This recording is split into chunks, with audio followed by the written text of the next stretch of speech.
que eu pensei em fazer nas próximas semanas é mergulhar no tema das emoções. O que eu pensei em fazer nas próximas semanas é mergulhar no tema das emoções, mas não apenas falar sobre emoções, mas falar sobre elas de uma perspectiva centrada no Evangelho. Ou seja, a gente entende que Deus nos deu emoções e elas são de Deus. E o que eu quero fazer é olhar para as emoções de Jesus.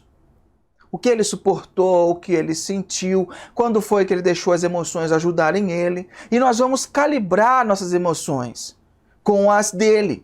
E a gente vai aprender não apenas a reagir às coisas, mas sim a responder com emoções centradas no Evangelho. É isso que eu gostaria de tratar com vocês nessa série, né? A Dani está falando aqui no momento um pouco angustiada. A Dani Smith falou ansiosa. Adoro, vocês participam, eu fico muito feliz da vida. Show de bola. Deixa eu contar uma coisa para vocês. Eu não sabia que existiam 39 emoções até me casar. Depois que você casa, você começa a perceber a quantidade de emoções existentes dentro de uma pessoa. E dependendo da época que você vai trocar uma ideia, você percebe essas 39 emoções numa conversa de 30 segundos.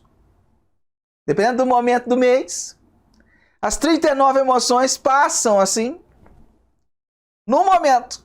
Numa conversa de 30 segundos, você experimenta todas elas. E aí você começa a perceber que tem muita emoção, né? O casamento é bom para isso. Agora, a pergunta que eu quero te fazer hoje é: aonde está Deus quando você se machuca? Aonde está Deus quando você se machuca? Eu quero fazer essa mensagem, mas eu não quero fazê-la sozinha.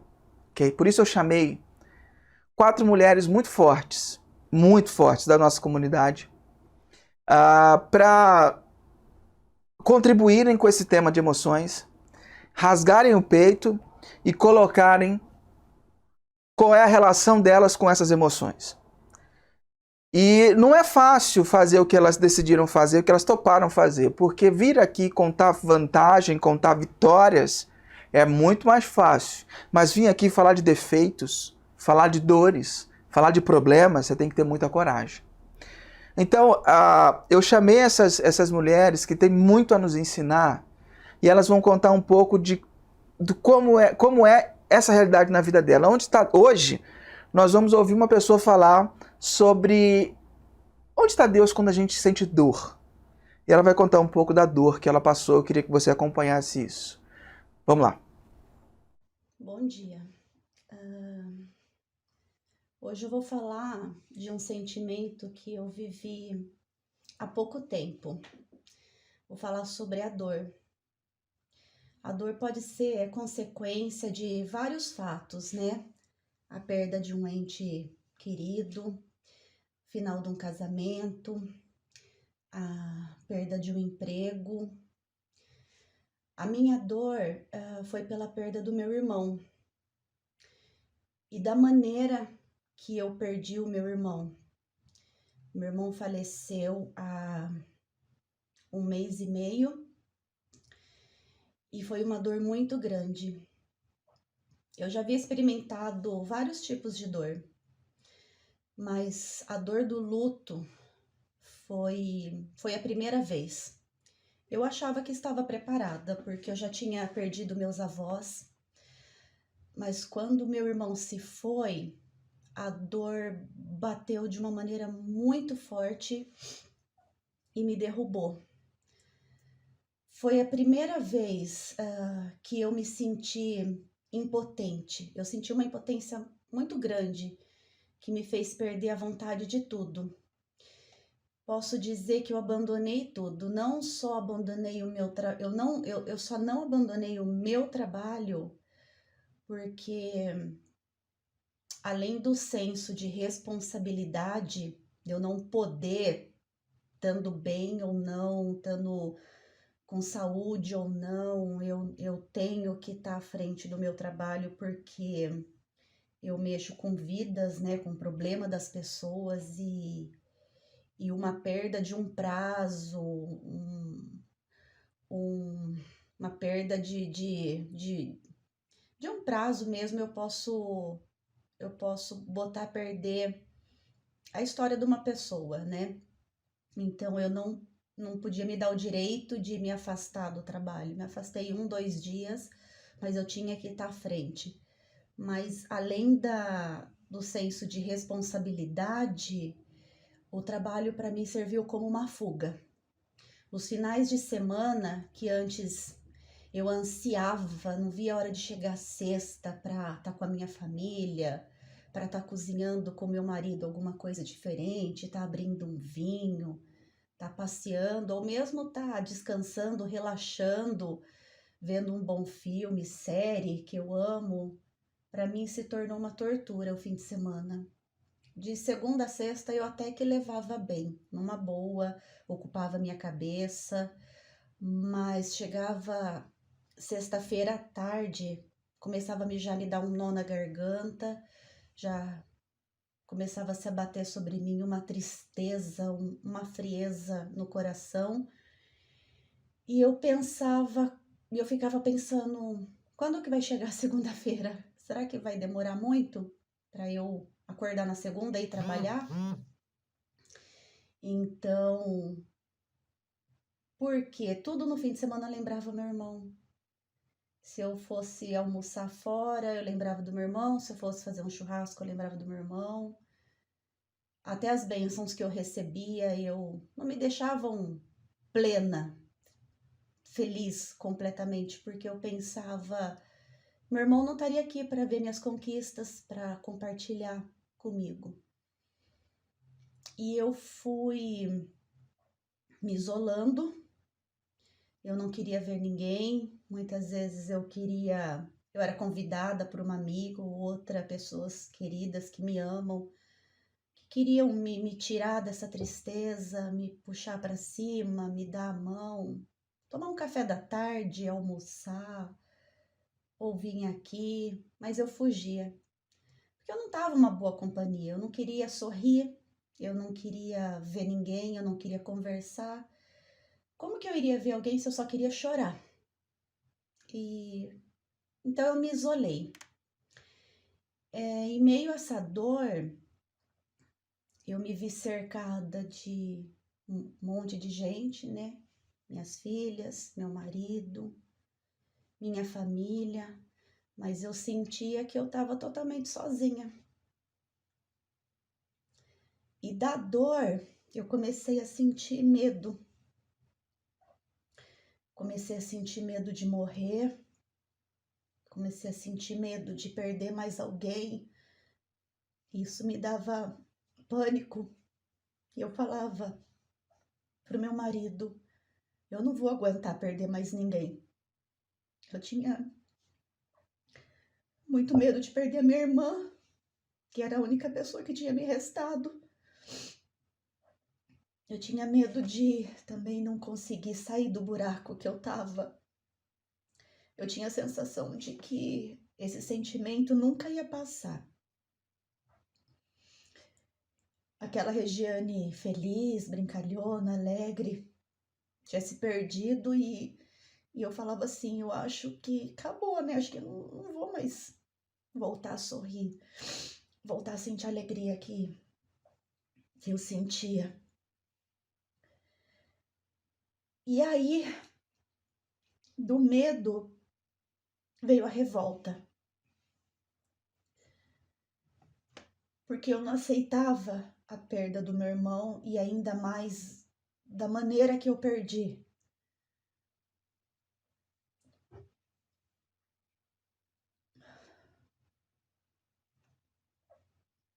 Desculpa. Jovem, saudável, cheio de vida.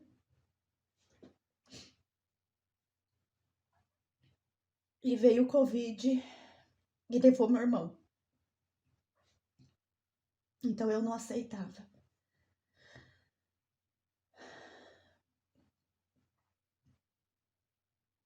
pastor esteve aqui em casa conversando comigo e eu pude vomitar toda a minha revolta, minha raiva. Se ele tivesse doente, se ele tivesse acamado, se ele tivesse velho, eu acho que seria um pouco mais fácil. Mas da maneira que foi, a pessoa tá bem num dia, aí se contamina com esse vírus e 15 dias morre. Não deu para aceitar. E com essa revolta que eu tava sentindo, eu me revoltei com Deus. Minha relação com Deus ficou muito abalada. Eu fiquei com raiva, porque ele não salvou meu irmão. Raiva dele não ter feito a vontade de tanta gente que orou, tanta gente, tantas igrejas estavam orando, tanta gente jejuando, tanta gente pedindo, clamando.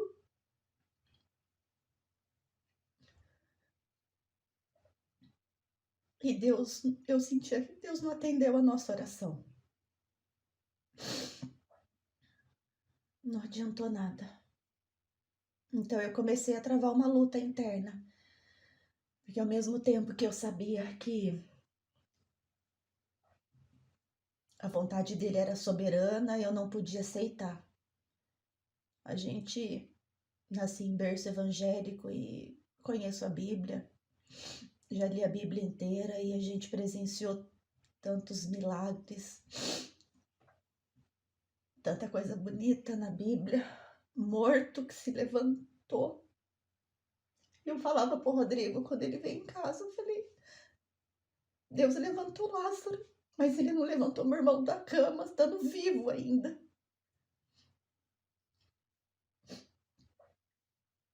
A gente presenciou tanto milagre na Bíblia. E por que eu não pude presenciar esse milagre na minha vida? Deixa eu parar de chorar, senão eu não consigo continuar. Eu achava que a minha fé era inabalável. Eu achei que eu estava preparada para uma experiência dessa, porque eu orava, eu buscava,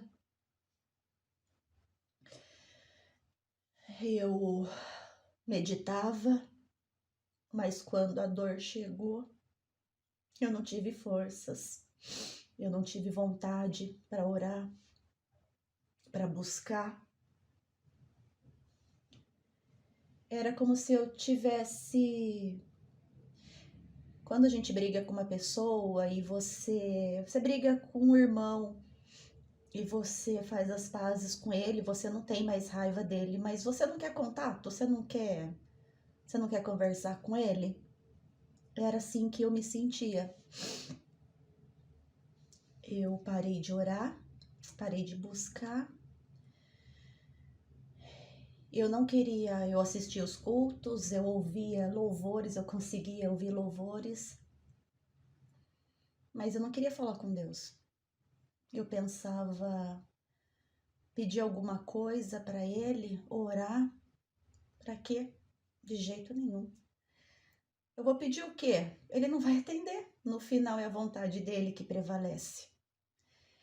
Ele vai fazer o que ele quiser. A vontade dele é soberana. Para que eu vou pedir?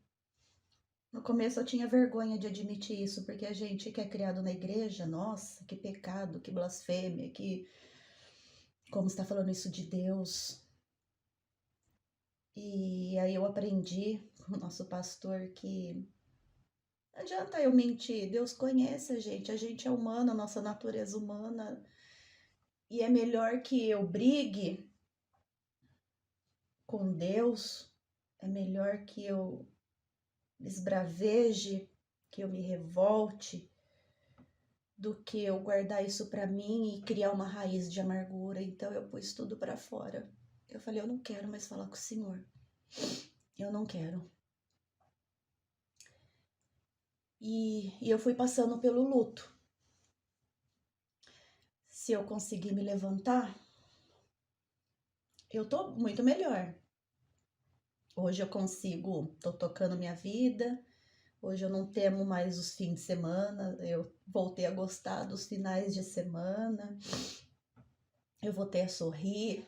Eu voltei a sentir alegria, a brincar. Voltei, me aproximei do meu marido, das minhas filhas, das pessoas. Já saí, já encontrei pessoas. Tô caminhando, mas é um dia após o outro. Um dia eu caminho, um dia eu cambaleio e caio. Acho que isso ainda vai levar um tempo. E quanto à minha relação com Deus, também tem melhorado. Posso dizer que a gente está fazendo as pazes. E eu sou grata porque Deus, na sua infinita bondade, Ele me entende. Eu sei que Ele me entende. Eu sei que Ele está de braços abertos para mim. E eu sei que Ele quer me curar. Mas quando a gente tá com essa dor, a gente tem que deixar Deus curar. A gente tem que permitir.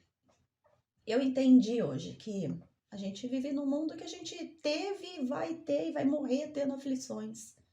A gente não tá isento de dores, a gente não tá isento da morte, a gente não tá isento de sofrer.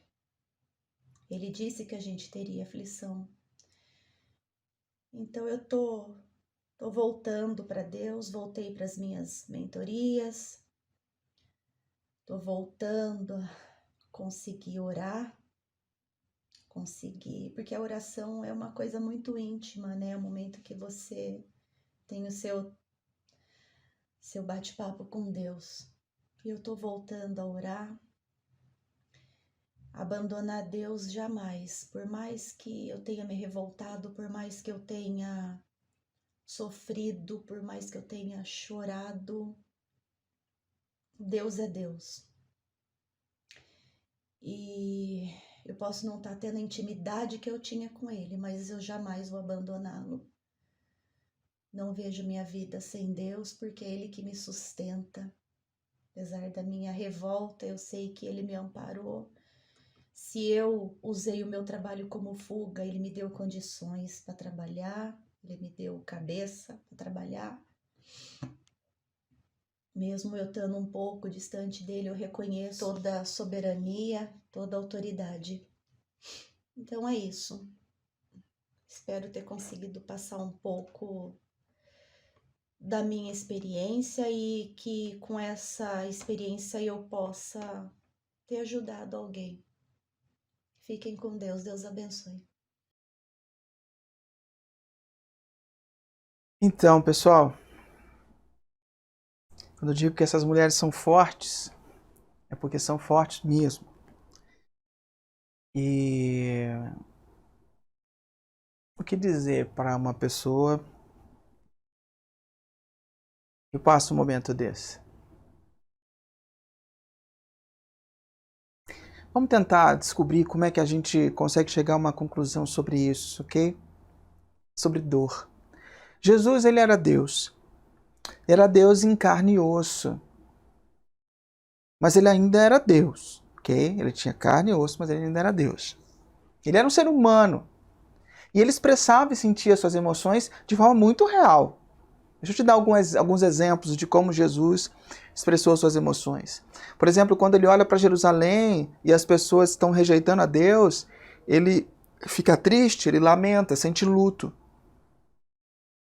Ele fala, Jerusalém, como eu queria colocar vocês debaixo das minhas asas e não consegui. Quando os líderes religiosos se preocupam mais com as regras do que com as pessoas, eles sentem uma raiva muito justa. Quando os 72 seguidores dele, eles recebem de volta depois de terem mandado eles em missão, e eles descrevem como Deus os usou, Jesus fica muito feliz. Quando seu amigo Lázaro morre, ele chora de tristeza. Antes da cruz, Jesus sente desencorajamento, solidão, agonia espiritual.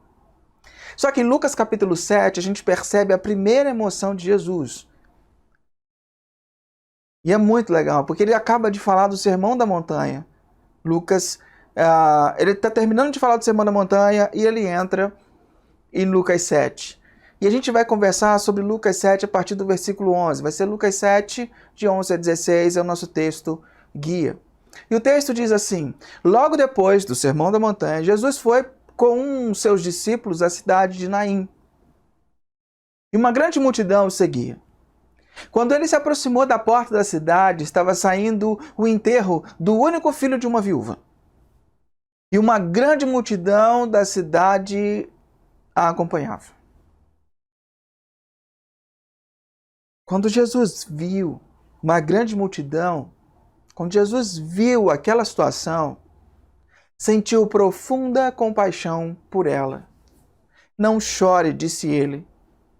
Então foi até o caixão, tocou nele e os carregadores pararam. E disse: jovem, eu lhes digo, levante-se.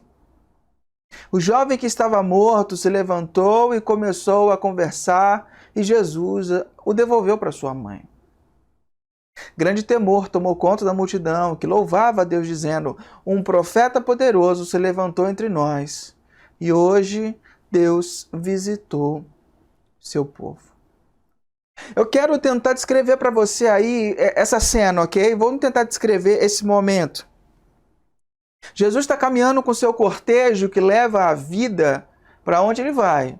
Cura pessoas, liberta, a gente tem várias, ensina, tem várias histórias. E aquele cortejo de Jesus da vida se encontra com um cortejo que está lamentando a morte. A morte de uma viúva. Jesus então caminha até esse funeral. Encaminha-se até essa procissão. Ali estavam todos enlutados. E essa multidão, eu não sei se você... Deixa eu tentar te contextualizar. Existiam naquela época... Se você acha que só hoje a gente tem profissões criativas, você está muito enganado.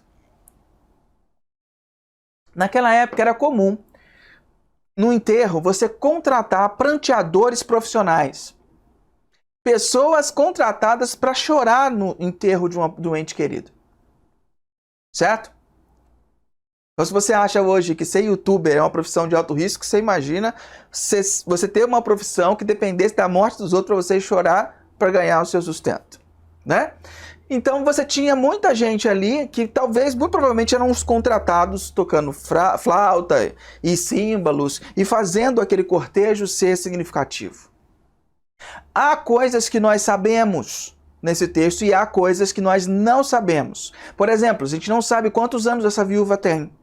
A gente não sabe como que essa mulher ficou viúva, como que esse cara morreu. E a gente não sabe a idade do filho dela. Quantos anos, qual o tamanho desse filho, quantos anos ele tinha, do que ele morreu, a gente não sabe. Mas há coisa que nós sabemos. E o que nós sabemos sobre esse funeral? A gente sabe que o garotinho, o filho, provavelmente morreu um dia antes. E como que a gente sabe isso? Porque hoje a gente tem fluidos embalsamadores que conservam o corpo até dar tempo da gente fazer o velório e depois enterrar. Naquela época não tinha isso. Então o velório tinha que acontecer ou no mesmo dia ou no dia seguinte no máximo. Então essa criança morreu no máximo no dia anterior. Comumente o enterro era sempre feito no dia seguinte. Nesse caso, muito provavelmente essa criança, esse garoto, esse filho, morreu no dia anterior. A dor era bem recente. E eles tinham que enterrar rápido. Pensa o seguinte, visualiza aí, uma mãe solteira que perdeu o marido e acabou de perder um filho. Uma dor e uma tristeza profunda. Mas não é só uma dor e uma tristeza profunda no coração. Havia uma dor e uma tristeza profunda no futuro dessa mãe. Porque quando uma mulher, naquela cultura, ela ficava viúva, a mulher ela não podia trabalhar. Ela não podia trabalhar. Então, se ela ficasse viúva e não tivesse homens que pudessem sustentá-la, o que ela teria que fazer? Ou ela teria que mendigar, pedir, depender de pessoas, ou pior, ela teria que vender o seu próprio corpo para conseguir alimento. Era uma sociedade muito cruel. Deus até colocou regras, se você ler no Primeiro Testamento, tem regras, que as bordas das plantações não deveriam ser colhidas pelos seus donos, para deixar para as viúvas, para o pobre e para o estrangeiro. E todo o fruto que caía da colheita, a pessoa não deveria pegar, tinha que deixar no chão. Ele só podia colher, pegar do pé e colocar no cesto. Mas se caísse no chão, deveria deixar. Para quê? Para a viúva, para o pobre e para o estrangeiro. Mas a gente sabe que as pessoas não seguiam muito bem essas regras, porque quando se trata de recursos, de dinheiro, a ganância toma conta do coração. Então as viúvas passavam um grande sofrimento nessa época. E ela acabou de perder um filho. Ela tem o seu presente dilacerado e o seu futuro muito tenebroso. Só que no meio dessa dor, dessa tristeza profunda, o versículo 13 traz que o Senhor a viu. Jesus a viu. Talvez pode parecer estranho para você, tá escrito isso, que Jesus a viu. Mas Jesus vê todas as coisas, é só ele olhar para cada lado e ele vê todas as coisas. Mais de 40 vezes no Evangelho, eles nos dizem que Jesus viu alguém. Mas quando Jesus vê alguém, não significa que ele só viu alguém, que significa, para fazer uma diferença, é que ele enxergou. Quando está escrito isso, é porque Jesus enxergou. Jesus notou, Jesus olhou, ele prestou atenção naquela pessoa. Não foi só um olhar. Jesus passou a observar, aquilo chamou a atenção de Jesus.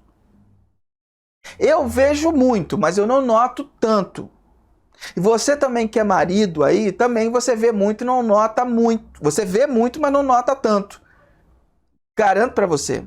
Dentro do casamento é muito comum isso. Você vê, mas você não nota quando o esmalte foi trocado, que cor que foi trocado, o cabelo foi cortado, que cor que foi pintada, a roupa que é nova. Você não nota. Você vê, mas você não nota. E ai de você que pretende casar, querido, querida, se não aprender a notar e comentar, o tempo fecha pro teu lado, tá bom? Mas fechando esse parênteses, essa mãe solteira perdeu o marido, tomou um choque muito grande e agora ela perde o seu único filho. E Jesus a vê. E é interessante que quando Jesus a vê, Jesus tem um sentimento. O que foi que Jesus sentiu? Jesus sentiu ali por aquela mulher a mesma coisa que ele sente por você quando você está sofrendo. Versículo 13 diz: quando o Senhor a viu, sentiu profunda compaixão por ela. Sentiu profunda compaixão. Se eu falar para você profunda compaixão, talvez você vai entender compaixão. Nossa, ele se importou, né? Ele se importou com aquilo. Ele se interessou. Aquilo chamou a atenção. Mas a palavra que é usada aqui é muito pior. É muito mais grave. A raiz da palavra, que é traduzida por compaixão, é splagna. É uma palavra grega, que no texto aqui está escrito como splagnizomai, que significa que é um sentimento tão intenso, tão profundo, que ele ocorre 2 vezes. Para você ter noção da profundidade desse sentimento, são 2 vezes que ele ocorre. A primeira vez, ambas as vezes são em parábolas, a primeira vez que ele ocorre é quando aquele pai da parábola do filho pródigo recebe o seu filho de volta. Seu filho que ele havia perdido, que havia ido embora, que pediu a herança antecipada e disse que o pai praticamente estava morto, que queria herança e foi ser autônomo. E depois de muito sofrer e o pai muito esperar, o filho volta para casa e o pai o recebe. Ali é usado essa palavra, spagna. E a outra vez que essa palavra é usada é em Lucas capítulo 10, versículo 33, quando naquela história do bom samaritano. Quando o samaritano vê aquele homem caído, quase morto, na beira da estrada, ele splagna, o seu coração splagna, ele teve compaixão do homem ferido. Dá para você entender a intensidade? Ainda não? Então tá. Para você perceber, praticamente, splagna significa que você teve as suas entranhas, seus intestinos retorcidos, uma dor aqui no meio do intestino. Ser movido por compaixão ou ter compaixão é ter seu intestino como se tivesse dado um nó. Porque naquela cultura, as entranhas eram consideradas a sede do amor e da piedade. Quando a gente vai falar hoje, talvez para você entender, é como se seu coração tivesse quebrado.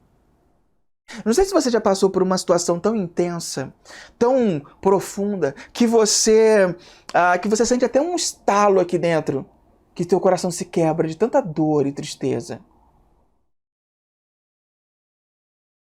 Para você ter ideia, não há palavras mais intensa na língua grega para expressar um sentimento do que essa. É a palavra mais intensa de todas para expressar o sentimento. Eu vou te dar um exemplo, eu acho que você vai entender melhor. Imagine que você está andando aqui, numa das vias aqui, Dom Pedro, Anhanguera, que você está andando nessas vias, nessa estrada. E de repente você está vindo, você percebe que o trânsito parou. E você lá na frente vê um monte de luzes, sirenes e ambulância passando, e você percebe que tem um grande acidente acontecendo. O que acontece? O acidente aconteceu, bombeiro passando, ambulância passando, você já, uau, um acidente aconteceu. E de repente você vai chegando mais perto e você vê um carro capotado, você vê fumaça, você fala, uau, foi muito grave. E de repente quando você passa pelo acidente, você vê os corpos ali no carro, os bombeiros vão tirar e aqueles corpos eram de alguém precioso da sua família. O que você sente? É espagna. É esplagna. É esse sentimento que dói na alma, que transborda. Esse é o sentimento que Jesus sentiu ali naquele momento. O Senhor a viu, Ele notou, Ele se importava. Talvez você precise ouvir isso hoje. Querido, querida, Deus te vê. Ele te percebe. Ele se preocupa com você. Talvez você esteja passando por uma grande luta na sua vida. Deus te nota, Ele te percebe, Ele te vê. Talvez você esteja lutando para salvar seu casamento e você o vê esvaindo pelos seus dedos como areia. Deixa eu te dizer, Deus se importa com isso, Ele te vê, Ele se importa. Talvez você esteja lutando para pagar suas contas e você vê só mês após mês fechando no vermelho. Querido, Deus se importa, Jesus te vê. Talvez você seja um adolescente que está vivendo um grande conflito interno, sem muitas respostas, sem entender que caminho sua vida está levando, sem saber para onde as coisas vão e com um desejo muito grande, uma angústia muito grande dentro de si. Eu digo para você, Jesus se importa. Talvez você esteja lutando com um problema de saúde hoje, nessa manhã, você esteja passando por uma tristeza profunda dominando a sua vida. Eu quero dizer para você hoje, nessa manhã, Jesus olha para você, Ele se importa com você. Talvez você seja tomado pela ansiedade, você esteja frustrado, você esteja com medo. Jesus sente a mesma coisa por você. Quando você está sofrendo, o que Ele sentiu por aquela mulher. Jesus vê, Ele se importa mais do que você pode imaginar. Ele vê a sua dor, Ele ouve o grito do seu coração, Ele sabe que quando você se sente desesperado, Ele sabe quando você não pode respirar, quando o ar te falta, quando você não vê saída, quando você vê que o túnel está se fechando.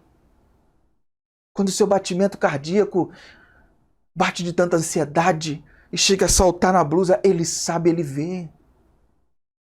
Quando você mal consegue encontrar seu próximo suspiro, Deus te vê. O Senhor vê você, Ele conhece essa dor. Ele sabe o que é isso. Ele sabe o que é passar por isso. Jesus vê essa mãe de luto. E é interessante que o seu coração transbordou de compaixão. Sabe o que significa isso? Quando o coração de Jesus transborda de compaixão, significa que o sentimento que ele sentiu não coube dentro do coração de um Deus.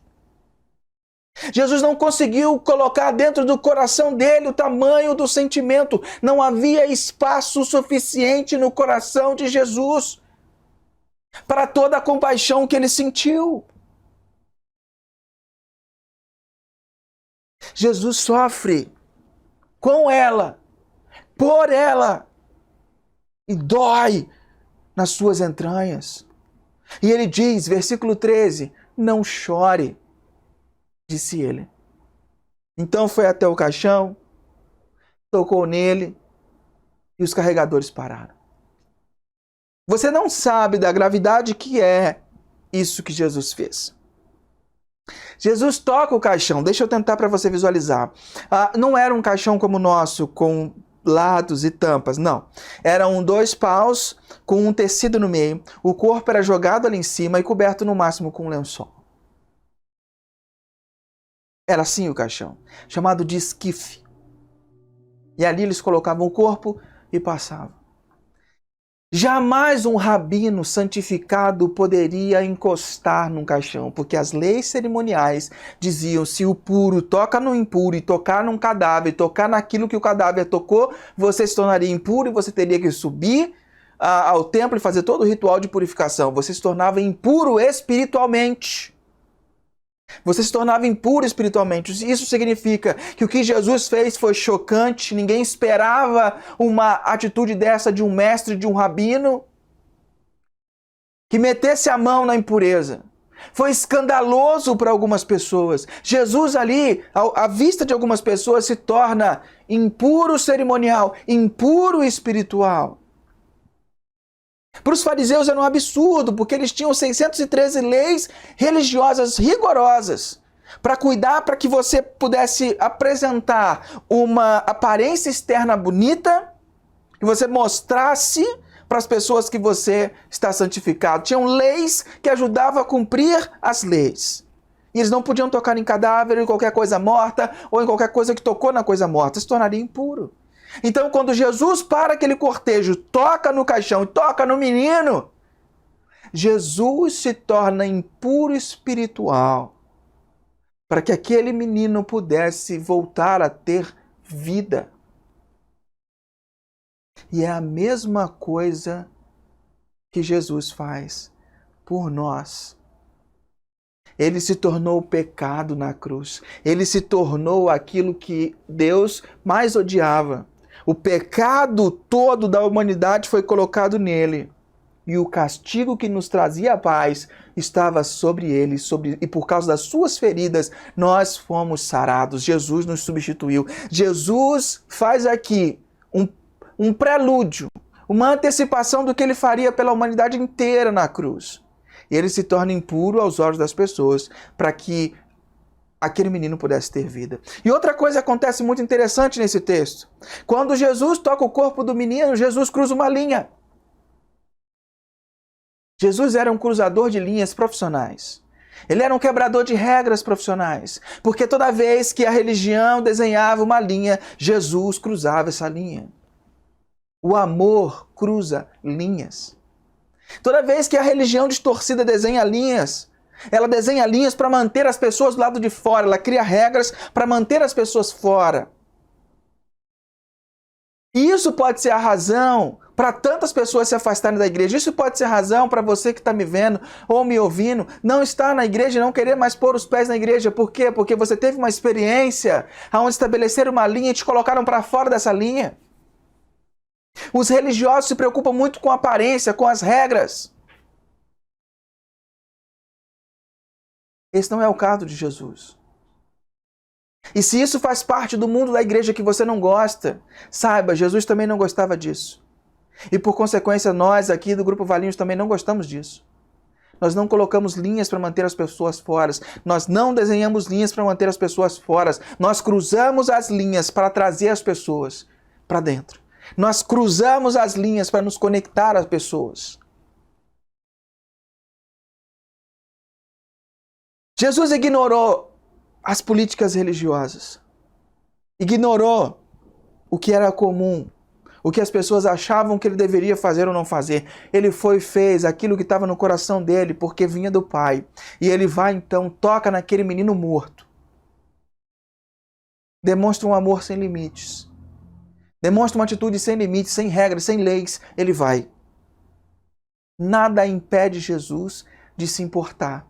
Nada impede Jesus de se importar com você. Nada impede Jesus de se importar com a sua vida.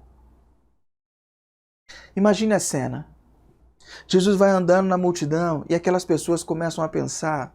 Os pranteadores profissionais param os instrumentos, param de chorar. As pessoas ficam na expectativa. O que vai acontecer? O que esse cara vai fazer? E Jesus dá um passo em direção ao caixão. E cada passo que Jesus dava, a mãe sentia tremular no seu coração. Ela não sabia o que ia acontecer, mas ela sabia que algo especial poderia acontecer naquele momento. E ela sentia dentro de si, o Espírito Santo já começava a atuar naquela mulher. O coração dela tremia. E Jesus dava um passo em meio à multidão e o cortejo da vida ia invadindo e rasgando o cortejo da morte. E as pessoas do cortejo da morte não tinham o que fazer a não ser abrir espaço para o cortejo da vida entrar. E Jesus chega de frente para aquele caixão, de frente para aquele esquife, de frente para aquela maca. Ele encosta, tira o lençol da cara do menino. E eu acredito, com liberdade poética, ele faz um carinho no rosto daquele menino. Um carinho de pai. Um carinho de irmão mais velho. O carinho da vida que expulsa a morte para longe. E no momento que a mão de Jesus toca no rosto daquele menino, a multidão se engasga, engole quadrado, choca-se com aquilo tudo. Mas incrivelmente, eles ouvem um som distinto da onde eles menos esperavam. Eles ouvem esse som.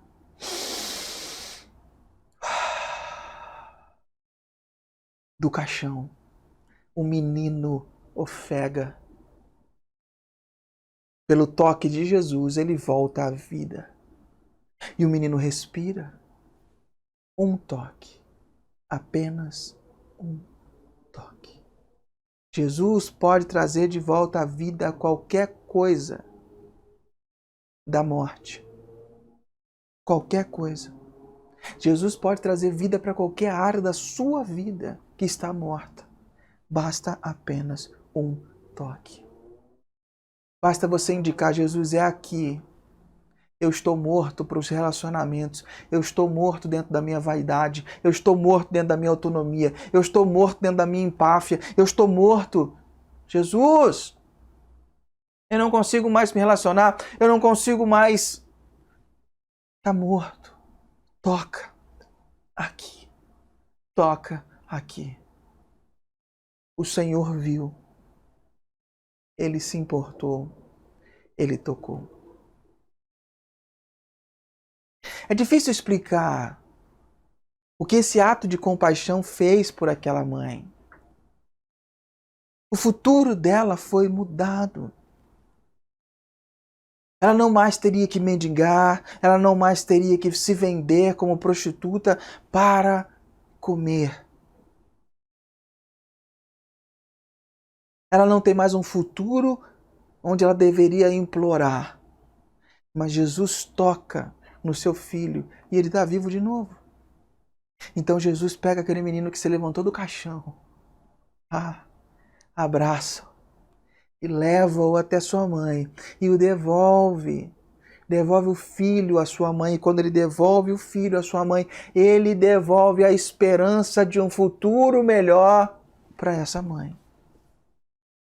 E a minha oração hoje é que para alguém que se sinta super ansioso, alguém que sente com medo, alguém que esteja se sentindo extremamente amargo, irritado e agitado, a minha oração é que com apenas um toque, Deus possa devolver a sua esperança, sarar o teu coração, curar suas feridas com apenas um toque. Lembra-se disso, Jesus te vê, Ele se importa. Apenas um toque. Como que você se sente em uma palavra? Foi a pergunta que eu comecei essa mensagem. Ansioso, inquieto, deprimido, triste, desesperançado. Como que você se sente? Grite para Ele. Lance-se aos cuidados dEle, porque Ele se preocupa. Ele traz de volta a esperança, Jesus te vê, Ele nota você, a sua dor torce as entranhas de Jesus, esplagna. Faz Ele sentir profunda misericórdia. O coração dele vai em sua direção. Ele se importa com você mais do que você possa imaginar. Agora, e quando as coisas não saem assim, com um final feliz? O que dizer para quem sofre e não vê Deus chegando para salvar o dia? O que dizer, por exemplo, para a Regiane quando perde o seu irmão? Quando não vê Jesus chegando, parando o cortejo? Só tenho uma coisa para te dizer. Um conceito para te explicar. A primeira coisa é que Jesus nos ensina na oração do Pai Nosso a orarmos que a vontade dele seja feita na terra assim como é feita no céu. Por que ele nos ensina a orar dessa forma? Porque no céu a vontade dele acontece de forma absoluta, na terra não. Nós vivemos num mundo que sofre, num mundo que geme, num mundo que tem aflições. Segura isso que eu vou te falar. Nem tudo acontece como Deus gostaria que acontecesse. A terra ainda não é como é no céu. Por exemplo, quando Jesus olha para Jerusalém, naquele exemplo que eu dei, Jesus chora por não conseguir colocar Jerusalém, por não conseguir colocar Jerusalém debaixo de suas asas. Ele não conseguiu, por causa da incredulidade do coração deles. Nem tudo acontece como Deus quer. Mas uma coisa eu posso te dizer que vai confortar o seu coração. Deus sabe o que é perder. Deus sabe o que é sofrer. Deus sabe o que é perder um filho. Deus sabe o que é perder o tamanho da sua perda. Ele sabe. Ele entende a sua dor porque ele já sentiu isso. Jesus sabe o que é perder um amigo, um ente querido, um amigo mais próximo que um irmão. Ele sabe o que é sofrer. Deus sabe o que é perder quando Ele deu o próprio Filho para morrer por nós. Deus tanto sabe o que é perder que de uma vez só Ele perdeu todos os seus filhos.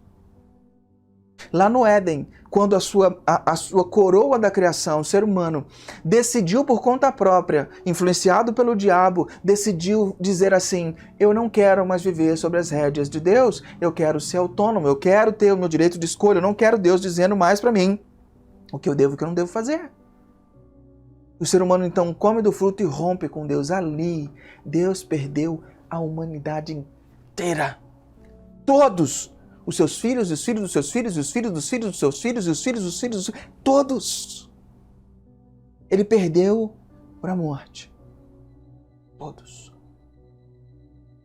Ele sabe a dor da perda. Mas Deus também pôs em prática um plano desenvolvido antes da fundação do mundo. A vinda de Jesus. Se os seres humanos decidirem viver longe da gente, nós precisaremos pagar um preço muito grande para trazê-los de volta.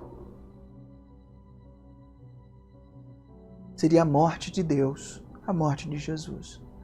Então eles põem em prática, eles encaminham a humanidade até a vinda de Jesus, num nascimento sem pecado, e ele se torna o Cordeiro que morre por toda a humanidade para dar um caminho de volta para Deus. E Deus abre essas portas para todos que passarem por esse caminho, que assumirem que a morte de Jesus é sua, morreu em seu lugar. Agora então passam da morte para a vida, de condenados da morte para a vida. Qual é a saída então para o meu sofrimento que eu estou sofrendo agora? A primeira saída é que Deus se importa, Ele sabe o que você está sofrendo. A segunda coisa, Deus sabe o que você está sentindo e Ele sente também porque Ele já passou por isso. E a terceira é que mesmo que morra, aquele que morre em Jesus viverá. Viverá. Então nosso ente querido que morre com Jesus não acabou. Eu vou encontrá-lo de novo. Eu vou encontrá-lo de novo. Porque a vida não se extingue aqui. Jesus aprontou um novo e vivo caminho. A dor pode estar forte, mas Deus se importa. E não só com a sua dor aqui, mas Ele se importa com o teu presente e com o teu futuro. Aonde está Deus? Essa foi a pergunta da abertura, quando eu sofro. No mesmo lugar que Ele sempre esteve, ao seu lado. No mesmo lugar que Ele está quando você o abandona, Ele está do seu lado. No mesmo lugar que Ele está quando você está super feliz da vida, Ele está ao seu lado. No mesmo lugar que Ele está quando você está pranteando a perda de um irmão, Ele está ao teu lado. No mesmo lugar que Ele vai estar quando você fechar os olhos para essa realidade e abrir os olhos na eternidade, no céu, Ele estará ao seu lado. Ele está ao nosso lado sempre. Por mais que a dor seja quase insuportável, Ele continua do nosso lado. E por quê? Porque o nosso Deus é gracioso. Porque é a graça que nos liberta. O que é a graça? É esse favor que a gente não merece, que a gente não fez por merecer. É essa graça de Deus. E eu quero dizer para você hoje que sofre, que está angustiado, Deus se importa, Deus se vê, basta um toque e tudo muda. Você recupera a sua esperança. Coloque para Ele aonde está a sua dor. Grita para Ele a sua dor hoje, nessa manhã. Exponha. Porque eu tenho certeza, Ele terá misericórdia, compaixão profunda de você. E eu quero te convidar a fazer esse exercício agora. Eu quero, enquanto a gente vai tocar a música É a Tua Graça que Liberta, eu quero que você faça uma oração profunda. Eu quero que você faça a sua oração, se possível em voz audível, aí onde você estiver, e fale para Deus aonde dói, qual é o tamanho da sua dor, e peça para que Ele venha te visitar com um toque. É a tua oração que Deus vai ouvir nessa manhã. Vamos lá.